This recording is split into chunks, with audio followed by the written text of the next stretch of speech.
Welcome to Shaman Sister Sessions, episode 36, Mastery.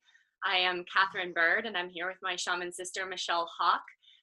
And this podcast series, born from our friendship and our talks about our lives as healers and mentors and coaches, and our work in the world, and what we are here to bring in terms of helping with the awakening of consciousness and healing for people and planet. And today we are going to talk about mastery, which I think is maybe a little bit of it's kind of a loaded topic, I think. It's not quite so clear cut because we have so many internal feelings around mastery, and different people have sort of experiences around mastery and triggers around mastery. So I'm really excited to have this conversation with you, Michelle, and tune in to, I know I would definitely consider you a master of your craft, and what you do in the world is quite phenomenal. Your healing work, your channeling is really masterful, and you've reached a level of mastery that is very impressive. I'm always, even though I've known you for a while and have seen you work, I'm still always impressed by the level of mastery that you bring to the work that you do. So I think this is you're the perfect person to have this conversation with, because I know that you embody a sense of mastery. Thank you.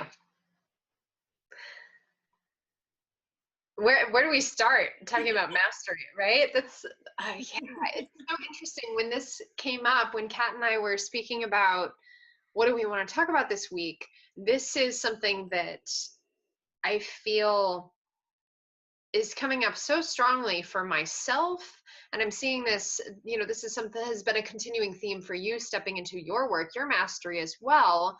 I'm seeing this in my students, especially this week. I am preparing to initiate tomorrow, actually, a student of mine as an elusive Reiki master. Now, she's been holding master energy for as long as I've known her, and yet this is, a formalized teaching of that. So it's interesting that it's coming through for a lot of people.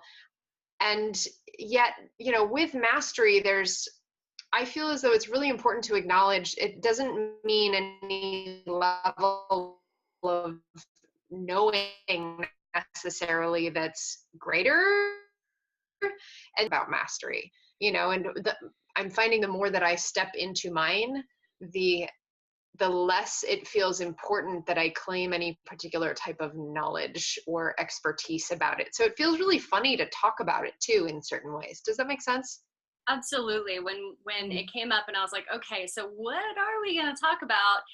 And what is mastery? And I feel like you're saying that when you don't feel like you have a level of mastery in something, it feels like a completely different thing than when you actually get to that level of mastery. Like, you think that it's going to be this, and then when you actually land in that place where you truly are in that space of mastery, it's different. It's different than you think that it's going to be. Yeah. And I think that's why it feels like such a weird topic. I think mastery a lot of times feels very elusive for a lot of people, just from this kind of internal sense of maybe I'm not good enough, or I'm not enough, or I'll never be great, or I'm not this, vision of, an ascended master on a postcard that I have on my altar. I'll never be that. So I'll never be Jesus. I'll never walk on water. And if I'm not that, then, I'm never going to be the master. I'm never going to achieve mastery. It's just not who I am. And so I think there's a lot of stuff. And so I want to talk today about some of our sabotaging beliefs and things that we do that keep us from actually achieving a level of mastery. Absolutely. I think let's start with the being aspect. We have, and actually I'm kind of curious, Kat, to hear a little bit about your journey stepping into and claiming your mastery. And then also I've put a lot of thought of my own into this over the years, looking at my trajectory into embodiment of master state. So let's start there. Actually, I think some personal story would be helpful in this context. Well, Michelle, I'm remembering now when Michelle and I had a group, sort of like a shaman support group that we were in together for a year, meeting weekly. And I remember this topic coming up quite a few times for both of us and for others in the group, and being able to sit with what it means to be a master, to allow that like what does it mean to be a master, and am I a master, and if I am a master, like, am I gonna say that I'm a master? That seems really egotistical. But like for you, Michelle, it's built in, like, I'm a Reiki master. Like Reiki has this, Reiki sort of goes, we're a Reiki master. Mm-hmm. And in other modalities, there isn't necessarily that word used. But I know we both kind of hit against some kind of sticky points around, I know in sort of marketing and bios and sort of putting out what we're saying. And I remember at one point using the word master in some sort of marketing material or bio that I was writing, and having to sit with that and hit up against it because it's what just came out, and then having to actually ask my peers, is it okay for me to say this? Does this sound egotistical? Does this sound like I'm saying something that's not true? Mm-hmm. Yeah, that's so funny. I'd forgotten about that in terms of our group, but yeah, you're totally right. It did come up a couple of years ago. That's as both of us, I think, were really claiming it in a different way. So you're right, Reiki Master, it's a built-in title, and yet it took me years before I was actually able to call myself that. My first introduction to the idea of mastery for myself began, I think it was after I had already taken Reiki 1 and Reiki 2. So this was back in 2006 is when I began my Reiki training. I did Reiki 1 and Reiki 2 in 2006. And one of my mentors at the time, not my Reiki master teacher, but another Reiki mentor of mine, was doing a session on me. And she said she saw me wearing the necklace of mastery. This is a woman who is legally blind, and she's, has some of the best sight I've ever encountered in a person. She's a wonderfully intuitive, deeply psychic person. She said she saw me wearing a necklace that she sees masters wear. And at the time, I remember asking her, do you mean my master's degree? Like thinking, and at the time I was in college too. So I was thinking, oh, I'll go back and like get my master's degree. That's what you're talking about, right? And she said, no, this is not your master's degree. This is mastery. And, again, this was 2006, 2007. I was like, I don't know, not sure what that means. Sure, whatever. I have no interest in being a Reiki master. It took me a couple of years after that before I was attuned as a Reiki master to actually start calling myself one. I would, so having the title is not the same as embodying the sentiment by any means. And I have consistently also met Reiki masters over the years who absolutely are not masters. They are not sitting in that energy. They're not living, they are not embodying, they're not living their Reiki, or their modality of whatever it is. So master, on one hand, it is just a word. And on the other hand, actually, it is a very weighted term. The same goes for shaman, but that's a whole other episode, right? It comes with this whole other slew of connotations.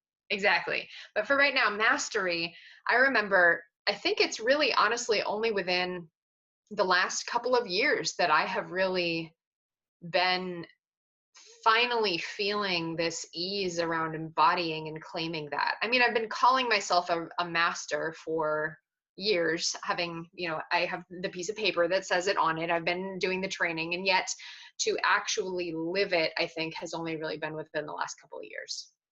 Yeah. Mm-hmm. And I think that, as in many things in these sort of spiritual realms, that it's sort of these two things that are running parallel that line up, which is that what you're speaking of, this internal living as if this is true, because it is, and then also community recognition and how other people are seeing you, which for me, a lot of like being a shaman or being a master came from others saying, this is what you're doing, this is who you are, this is what I see, this is what my experience is when I work with you. And slowly over time, allowing myself to receive it fully, of what other people, just the same as you with the woman who had the necklace, it takes a while of people telling you something for you to really be able to own it. I think the first time someone told me I was a shaman was, I don't know, it was a long time ago. And I didn't even really understand or know what that meant even at the time. I was seeking help because I didn't know what was going on with me. I didn't know why these things were happening to me and what I was doing. I didn't understand what I was doing. I just was doing these things were happening. And so it's sort of like where those two roads meet, is where we kind of open into that standing and mastery, I think. Yeah. What does it mean? What are these aspects of being a master? Because we can be things, right? Like I could be a shaman those years ago, and I had zero mastery at that point, really. It was an essence of who I was. It was a really deep lifetimes of being, but I hadn't developed mastery for sure, anywhere near it. So I believe that one of the things that I've found for myself is that mastery contains a sense of precision, that it has a preciseness to it, that it's has the ability to have a very clear focus and channel that is not wavering, and it's precise. Like you become more and more and more precise, and it's becomes easy. Like the precision becomes easier and easier. And I think that ease, like precision and ease, these are two very huge parts of mastery, that the precision becomes easeful. It becomes easy. And I know that in my other work, I used to work really hard. I used to focus really, like was really trying hard. I was trying. And I think that when we reach a level of mastery, that sense of trying sort of fades and everything opens up, sort of like someone who's playing an instrument. And for a long time, you have to look at the strings and look at your fingers and remember what you're doing and watch and be aware and think a lot. And then there's a certain place when someone is a master of their instrument, and the notes are so precise. They're just this perfection that's coming, and yet they make it look like it is the easiest thing that has ever been done. Mm-hmm. Yeah, I want to throw in a couple of different words there. Effortlessness and embodiment. So you're speaking precision the precision with ease, specifically the effortlessness, the embodiment. It's just your state of being. It's not trying, it's not doing, it's not working hard. It's just being the thing that you are in whatever modality. Again, you brought in the analogy of musicians, right? Master musicians. Everybody's heard a master musician. It just blows you away. You can be a master in whatever craft, in whatever art. Here we're speaking specifically about healing work. What does it mean to be a master healer in any particular modality? You can be a master teacher, master kindergarten teacher, right? Where you just effortlessly are perfect and precise in your ability to relate to kindergartners. You can be a master horticulturist. You can be a master dog trainer, whatever it is, there's that ease and grace and embodiment that comes with you. This is you living the truest essence of your being with peace. Peace and confidence and trust, I think, are also huge components of mastery. Again, taking it out of the cognitive level of understanding and rooting it in the body, rooting it in the truest core of self. Yeah, and by that same token of the embodiment, I believe that, especially when we're talking about sort of spiritual mastery or of these kinds of esoteric arts or healing gifts, is that it is there's also comes a sense of being able to handle the energies, the spirituality, the the channeling, whatever this is, these spiritual realms, and also being very comfortable and good with the earthly plane, and being able to be comfortable in both of those spaces. There are a lot of very highly people going through awakenings who have amazing messages or gifts, but they haven't also found ease in the earthly plane.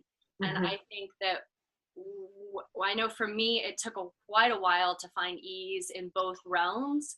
And I think that is an element of mastery, is actually being okay with the thing that you're a master at. Even if you're a master musician, you're great at that, but you can also have conversations with people. Like, I think it bleeds over into your real life is an essence of true holistic mastery, because sometimes you can be a total master at something and just suck at everything else. Is that, I want to argue the point though, is that even mastery there? I don't know. I mean, there's certain people whose kind of brains are maybe sort of savants, sort of like, and maybe they're master mathematicians, and like a lot of other things in the world are very challenging. But you wouldn't say that they're not a master at mathematics. But I think spiritual mastery, I think it really does have to include being okay on the physical plane. But I think, there are these different terms. You use the term savant, right? Or genius, right? I'm not arguing that these people aren't absolutely brilliant or connected with channeling some divinely inspired information or insight into quantum physics and the inner workings of the universe. And yet I don't think that necessarily constitutes mastery. I think that constitutes like you were talking about, for people who are working in spiritual path, they can be very, very divinely connected and yet have no ability to function in their lives. Like, they're not necessarily present in their lives. And I know that some of that might be the same when we're speaking about these highly brilliant people. The world is full of stories about these ridiculously talented, brilliant, genius people who cannot function in the world. Now, and it might be semantics there, but it feels really important since we're talking about mastery as effortlessness, mastery as embodiment, mastery as presence and peace. I don't know if that is necessarily mastery. It certainly is genius, but it feels like a slightly different flavor. Yeah, I like that. I really I do think that there is a coalescing, right? Where life actually becomes more easeful everywhere, not just in that place where you're focusing your attention and awareness on a particular skill or whatever that is. I think that's the holistic mastery that we're looking for. Yeah. Mastery feels like a life thing, not just a vocation or modality specific quality. Like you were talking about, for example, you were a shaman before you were a master, right? And now, I would feel very comfortable and confident asserting that you are a master healer, right? And yet, years ago, and same goes for me, I was a healer, I was a shaman, I was not a master healer, master shaman, or I had yet to use the words of someone I spoke with earlier today, you're already a master, you just forget, and then you come back into your remembering, right? Yeah. And Yeah, we're all masters. I think an important part of the mastery that we're talking about is that it is being, manifest into the world, being created on the earthly plane as well. And I think that there's an interesting conversation here around a lot of maybe spiritual people, or people who are just like, okay, I'm just gonna go and sit and meditate, and I'm gonna go off to the mountain and do my work here. And that does have collective consciousness effect, but I think that a lot of the mastery that we're talking about, and just in terms for myself, an important part of my mastery is sharing and getting my work out, and getting my gifts to the world, and helping other people find their mastery, and living this life that's in alignment everywhere. The mastery I'm being called into in my relationship is huge. That I can't just be, okay, I'm a healer over here, and then everything else is over here. It's the merging and the alignment and bringing the work to the world for me that allows me, I think, to say the word master with integrity. Yeah. I think that's another important function, is the global and societal implications of mastery. And I totally agree, Kat. I do feel as though part of the function of being a master, a truly embodied master, is that whatever you are doing in the world, it is in service. That's part of what mastery means, is in some way it is in service, so that we are supporting and rippling out not only ourselves and those in our immediate circle. Embodying master energy is of direct benefit to all beings. I've also been thinking about how when we're really in a sense of mastery, that it often is it has an aspect of being very individuated, that it is very, like, the work that I do, I feel like there are certain things that mirror or the same as maybe work you do or other people do, but I allow myself to be very individual. These are my individual gifts. This is my personal mastery of who I am, instead of only trying to master maybe other modalities, other people's stuff, or taking other people's stuff and mastering that and then merging it into our own individual gifts. What do you think about that, Michelle?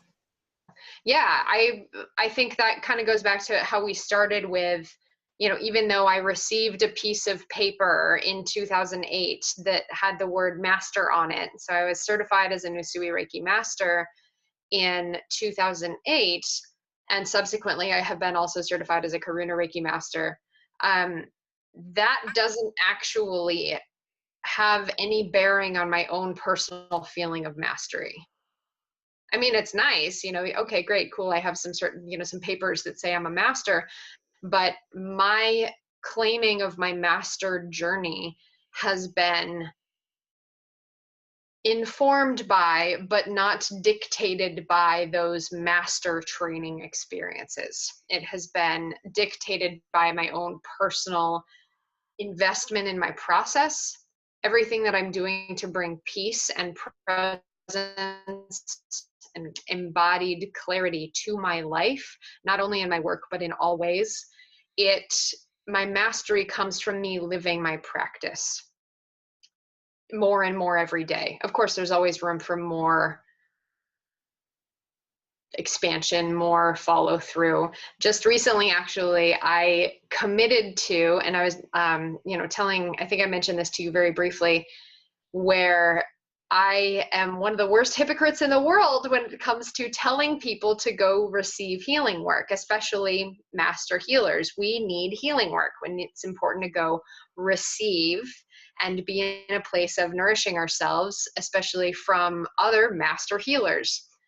And historically, I have been dropping the ball so hard on that. But just recently, I think within the last few months, I have really been investing very deeply in my personal receiving. So, what do I need to do in my life in order to fully embody my practice? Part of that has involved making that commitment to receive regular healing work. Something that I think, kind of pulling off of what you're saying, is that I believe that when we're truly sitting in that essence of mastery, we're actually easier on ourselves than when we're like striving and trying, and we recognize when we're in our mastery, we recognize, okay, this is when I am so on, this is when I'm completely in the flow, this is when my gifts are, we recognize when it's happening.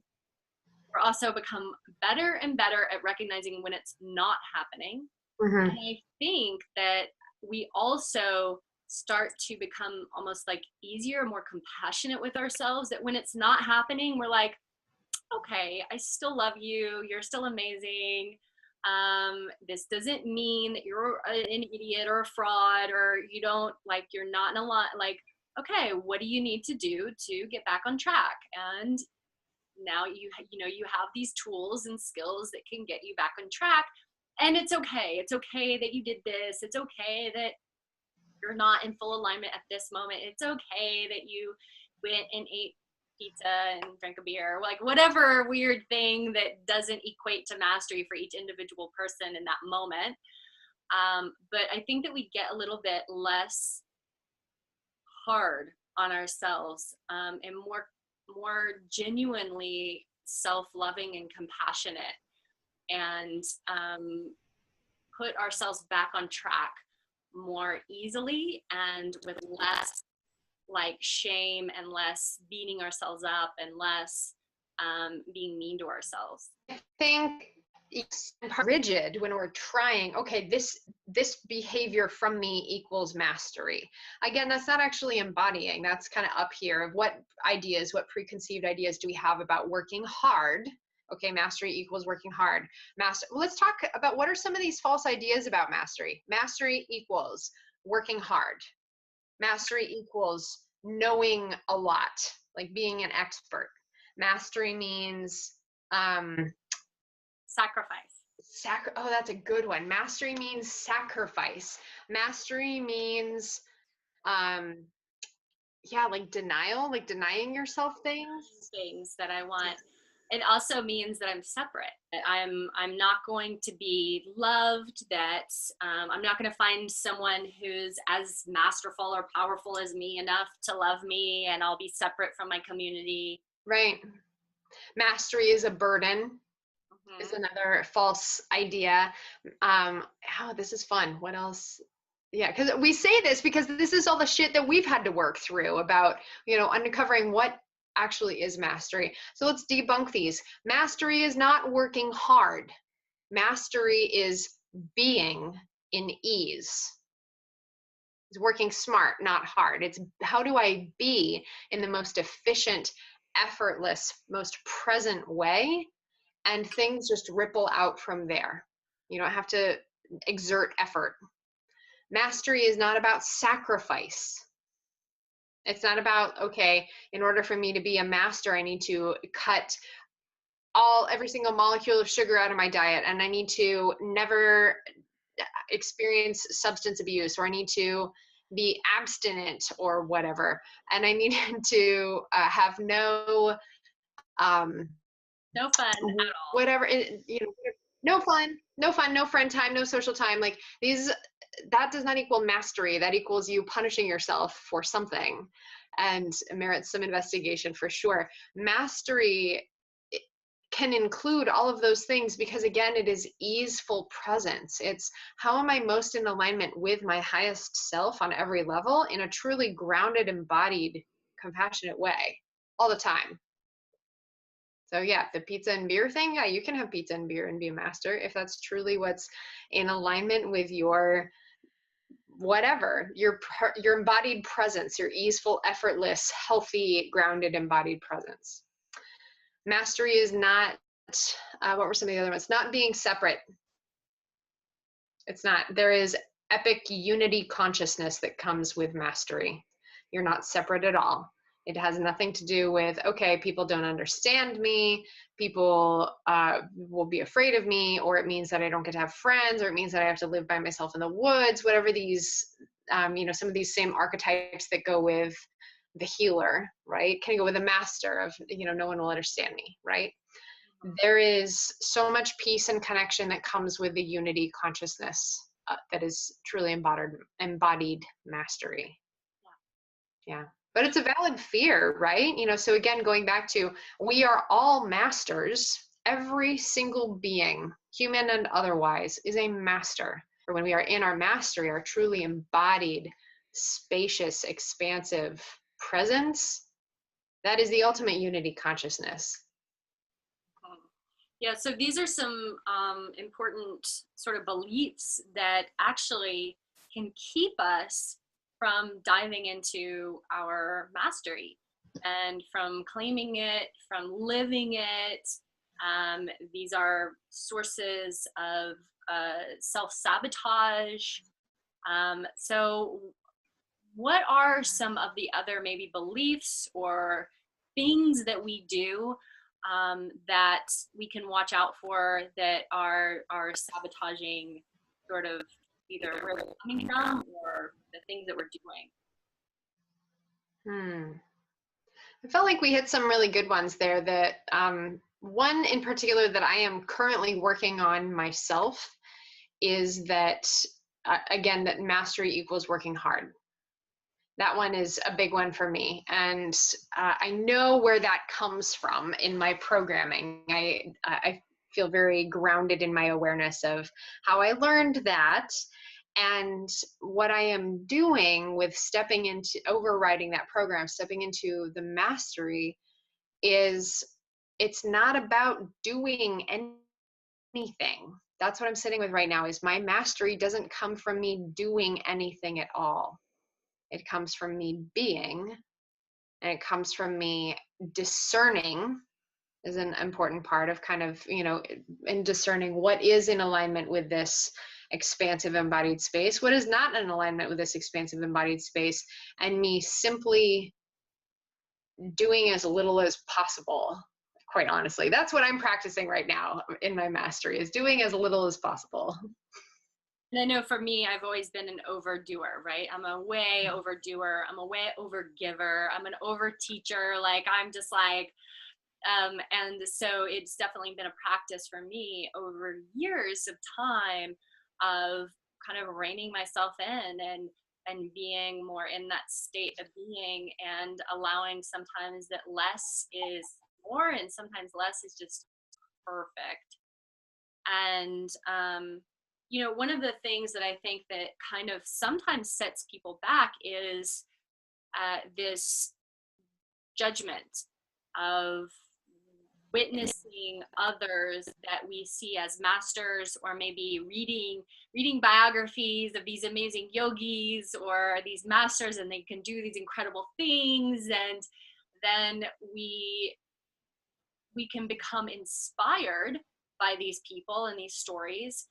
But some of us actually use those things, those stories, and those, as just ways to judge ourselves and be like, well, I'll never be bad. I'll never see things that clearly. I'll never be able to channel that well. I'll never this, I'll never that.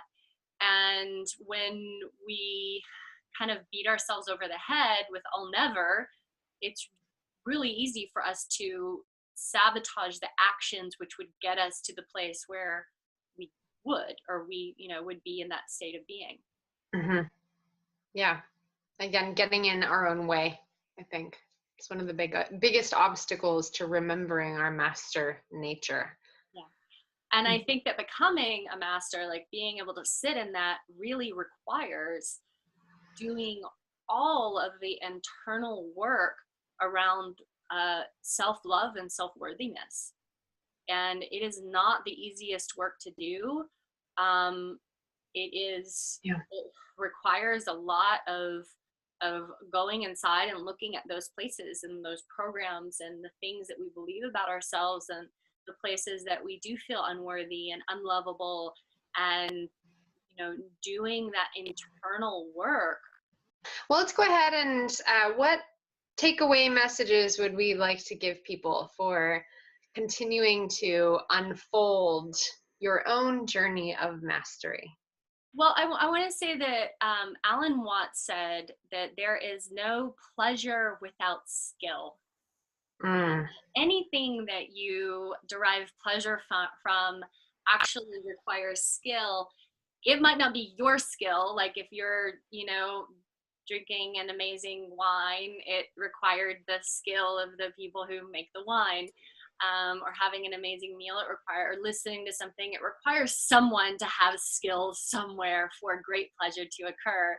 Except for maybe being in nature, which is God's skill. So there is a joy and an ease that can come from this mastery of a particular skill, which is so pleasurable. At first, it's maybe not so pleasurable because it feels challenging and hard and difficult, and you hit up against all your internal stories, and you have to deal with yourself. Mine was get out of your own way. Yeah. Be okay with setbacks. This is Shaman Sister Sessions. I'm Michelle Hawk. I'm here with Catherine Bird. You can find them for your viewing pleasure on our YouTube channel of Shaman Sister Sessions. You can also find our Facebook page of the same name. Send us an email also if you'd like, shamansistersessions@gmail.com. We would love to hear from you if you have any ideas, questions that you want to hear us talk about. Also, Kat and I have a really juicy offer if you're interested in working with both of us together. That is an option. 3 sessions, one with her, one with me, and one with us together. Go ahead and send us an email, shamansistersessions@gmail.com, and we can go ahead and set up a consultation. As always, many thanks for joining us here today. It's always a pleasure to be in our commitment to our mastery by offering this workout to you. This is part of our service and our joy. Thank you. Thanks, Michelle. Bye. Yeah, thank you. Bye.